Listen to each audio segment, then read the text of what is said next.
All right. This is my project. It is the Time Capsule Radio. Um, and just to give a quick description about what it is an AI-powered music app that generates mood-based playlists from your memories that you prompt to the application.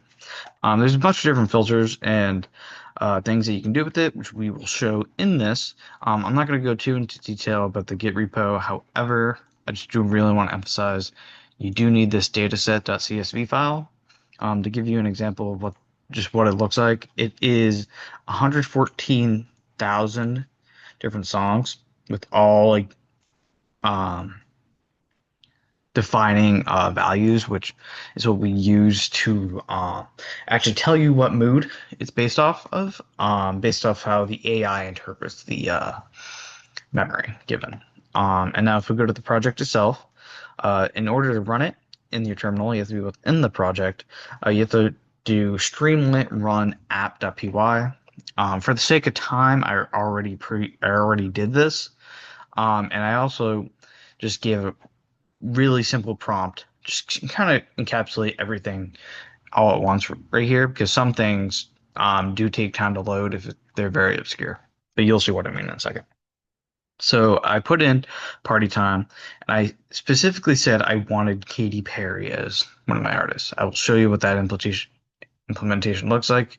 However, I just really want to emphasize in this first part, all five songs are by Katy Perry as a result. And there's two different things you can do once your playlist is generated. You can open this, which this is why I pre-ran this.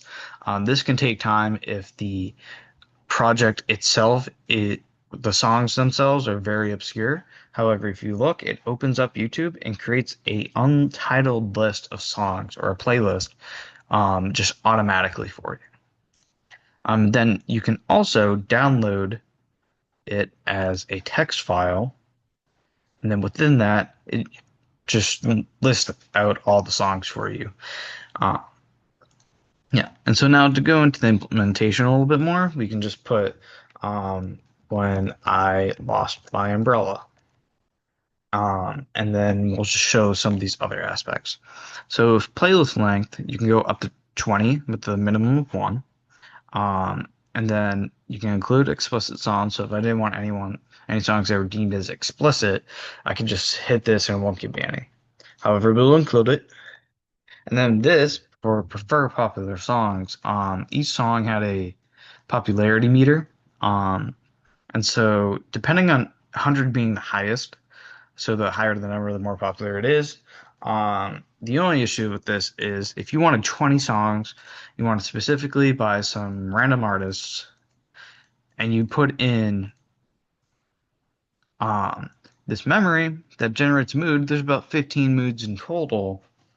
It's pretty unlikely that if you wanted 20 songs from these six people with a minimum popularity of 99, that you'd be with this memory, with that mood, that you'd really be able to get that many. And just to demonstrate that, um, see, look, contemplative. It's the mood that is described, and no songs are found for that mood and artist. However, if we get rid of this and just get rid of the order filters, um, we can see that as a result, we should probably get 20 songs. Yep. We get 20 songs with the contemplative.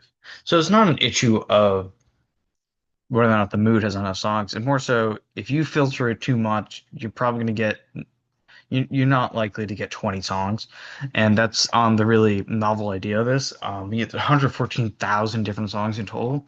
However, if you just give a memory, and if you like specify if you want a popular song, um, it can really pinpoint the feelings of that memory and kind of create an ambiance for that, which is why it's so good. It takes all these songs, it makes it so like it becomes more personalized just based off of your own memory. So you can put in the prompt of whatever you want for that.